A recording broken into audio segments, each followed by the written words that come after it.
I promise this will set you apart from most professionals. The third bit of advice, the third tip my mentor would advise us is keep your advice simple. Problems are often pretty complex, which is good, because you'll be paid more to solve complicated problems. But you need to be able to explain complex, complicated situations simply. Complex explanations of complex problems are typically useless to those we are trying to help.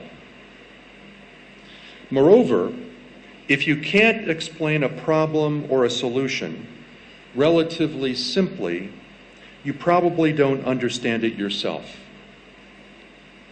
As you get better at this field or any field, you become better at understanding and explaining complicated phenomena simply, so others can grasp the fundamentals of a situation and a solution.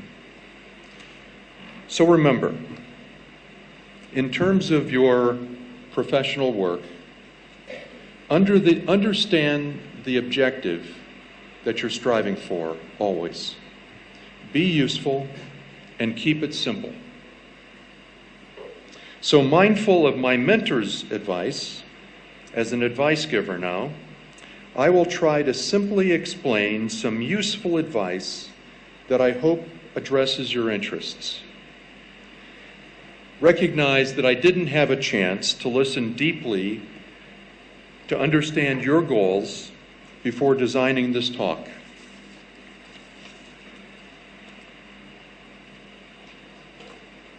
My topic is, as Deepan explained, and Deepan, thank you very much for your kind introduction, what leads to long-term success, both for companies and for people. My assumption is that this topic is interesting to many of you. Many of you will work for family-owned companies, start family-owned companies, or work in your own family's companies.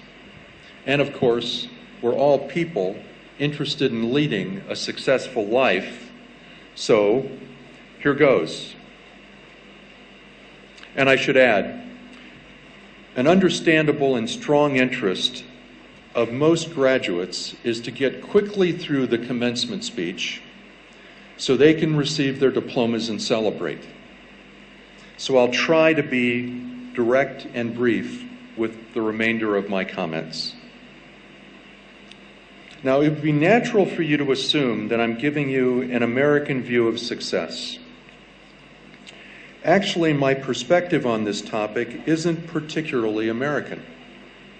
My thinking on long-term success comes from 30 years of studying and working all over the world with businesses, business leaders, and enterprising families like Dr. Thangavelu's.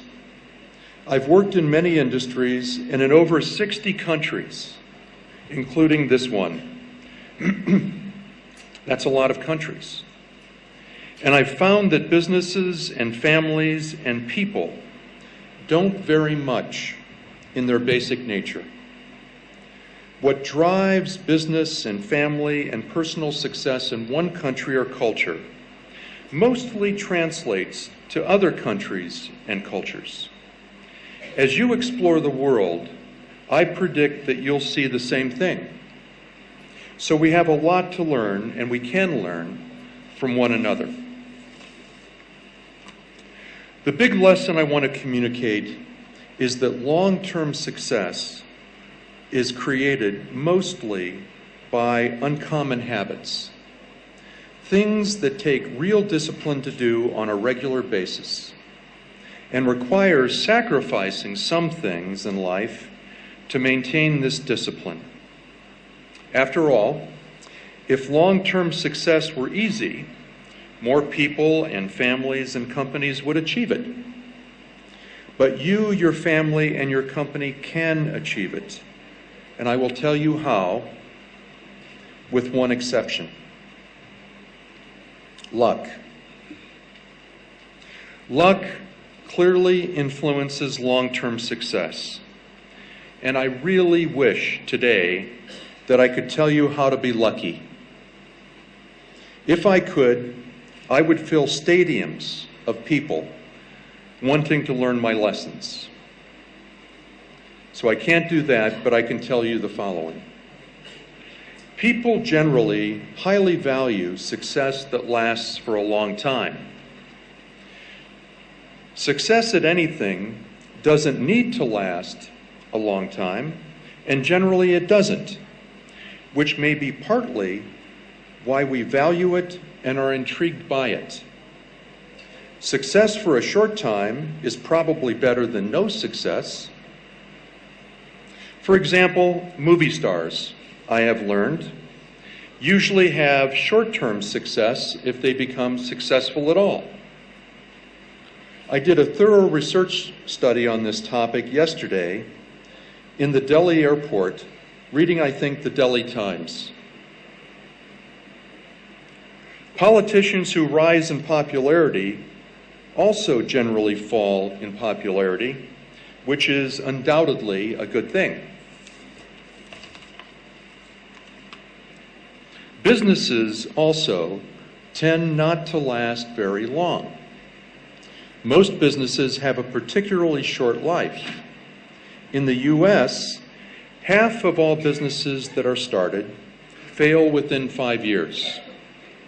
Only 15% live 25 years, and only about 5% survive for 2 generations, 3% for 3. We don't have good statistics on business survival in India, but I would guess it's a little better here, but not much. Clearly, not all businesses are meant to succeed for a long time, especially today. And the demise of a business isn't always bad. Often when businesses fail, they're replaced by other more vibrant organizations, a la the life cycle of creative destruction observed by Joseph Schumpeter.